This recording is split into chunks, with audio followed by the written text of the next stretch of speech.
기후불황이라는 단어를 들어보신 적이 있으십니까? 이 정부가 기후위기에 대응하려고 새로운 정책을 세워서 시행하게 되면 이전에 없었던 새로운 비용이 발생합니다.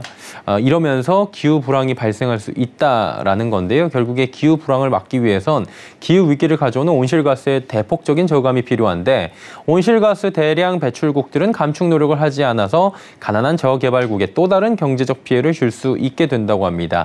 자, 그래서 오늘은 기후불황을 가져오는 기후위기와 온실가스 배출 대국들이 타국가에 경제적인 어느 정도의 영향을 주게 되는지 짚어보도록 하겠습니다. K웨더의 반기성 센터장과 함께합니다. 어서 오세요. 네, 안녕하세요. 네, 기후위기로 인한 경제적 피해가 굉장히 늘고 있죠, 최근에? 그렇습니다. 예. 2021년 3월에 뉴욕대 법학대학원 산하정책연구소에서 전 세계 경제학자들 대상으로 기후변화 대응의 경제성을 묻는 이런 설문조사를 했는데요. 예. 설문에 참여한 경제학자 대부분은 기후변화 대응이 더딜수록 전 세계가 부담해야 하는 비용이 높아질 것이다라고 답을 했습니다. 기후변화가 직접적으로 경제에 미칠 영향 외에도 국가 내 불평등 및 국가 간 격차를 심화시키면서 결국 경제적 부담으로 돌아올 것이라는 건데요. 당시 경제학자들의 예측을 종합을 해보면 오는 2025년까지 기후위기로 인한 손실은 매년 2,300조 원에 이를 것으로 추정을 했습니다. 온실가스를 줄이는 노력이 없다면 2075년에 이르면 기후변화로 인해서 매년 경제적 손실이 대략 4경 2천조 원에 이를 것으로 보았는데 이 액수는 전 세계 GDP의 약 5%에 해당하는 정도입니다. 설문 응답자의 75%는 기후변화가 해마다 경제적 타격을 줄 뿐만 아니라 전 세계 경제 성장률을 낮출 것이라고 전망을 했고요. 응답자의 70%는 기후변화가 많은 나라에서 내부의 경제적 불평등이 커질 것으로 예측을 했습니다. 이들 나라에서 소득 하위 3분의 2와 상위 3분의 2의 격차가 확대될 것이라는 거죠. 가난한 저개발 국가들은 기후변화를 극복하기 위한 자금이 부족하다는 점, 또 기후변화로 인한 피해는 선진국에 비해서 커질 수 있다는 점이 고려 대상이 된 겁니다. 책임은 선진국들한테 있는데 피해는 애먼 가난한 국가들이 보고 있다. 이렇게 봐야 되겠네요. 그렇죠. 올해 이제 8월에 이 파키스탄이 정말 엄청난 그 홍수 피해를 입었지 않습니까?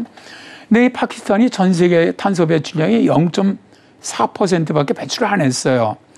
근데 극심한 기후변화의 피해자가 되고 있다. 지금 그렇게 보고 있는 거거든요. 예. 지금까지 부자 나라가 탄소를 대량 배출하면서 기후위기를 만들었는데 피해는 가난한 나라에 집중되고 있다는 겁니다.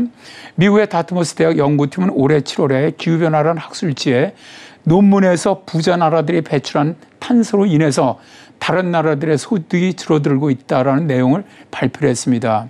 이들은 미국이 배출한 온실가스 때문에 1990년에서 2014년간 전 세계 소득이 기대치보다 2,600조 원가량 줄어들었다라고 발표를 했는데요.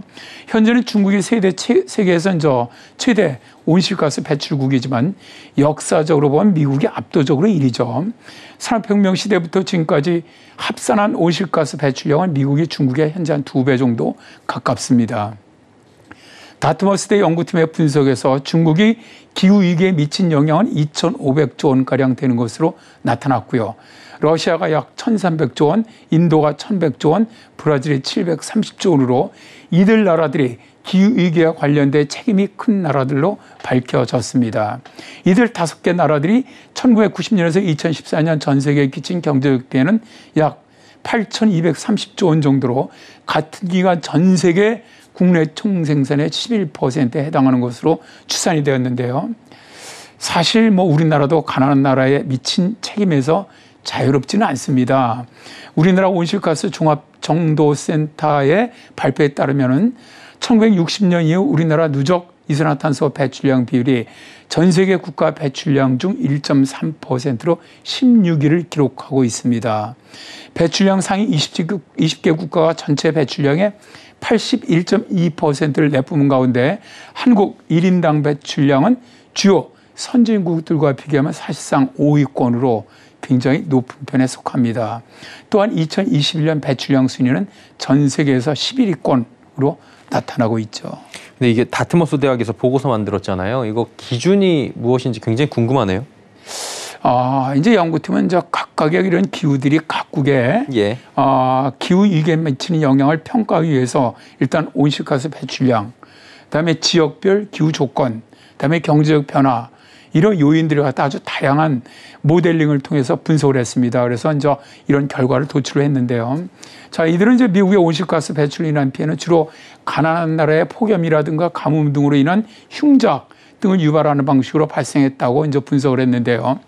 연구를 주도한 크리스 켈러앤 다트머스대 연구원은 미국과 중국의 피해 유별국가 목록 최상단에 위치한 건 놀라운 일이 아니다. 우리는 사상 처음으로 한 나라의 온실가스 배출이 다른 나라들에게 피해를 주었다는 것을 추적할 수 있음을 보여주었다라고 말했는데요. 문제는 온실가스 배출에 따른 기후변화가 부유한 나라와 가난한 나라 사이에 서로 다른 영향을 미치고 있다는 점입니다. 부유하고 사회적 인프라가 잘 되어 있는 북미와 유럽 등의 국가들은 기후변화를 이야기한 당사국들임에도 불구하고 경제적으로 큰 피해를 보지 않았고요. 캐나다와 러시아 같은 나라는 기온이 상승하면서 오히려 농사를 지을 수 있는 기간이 길어지고 혹한으로 인한 피해가 줄어들면서 경제적으로 이익도 얻었다는 거예요.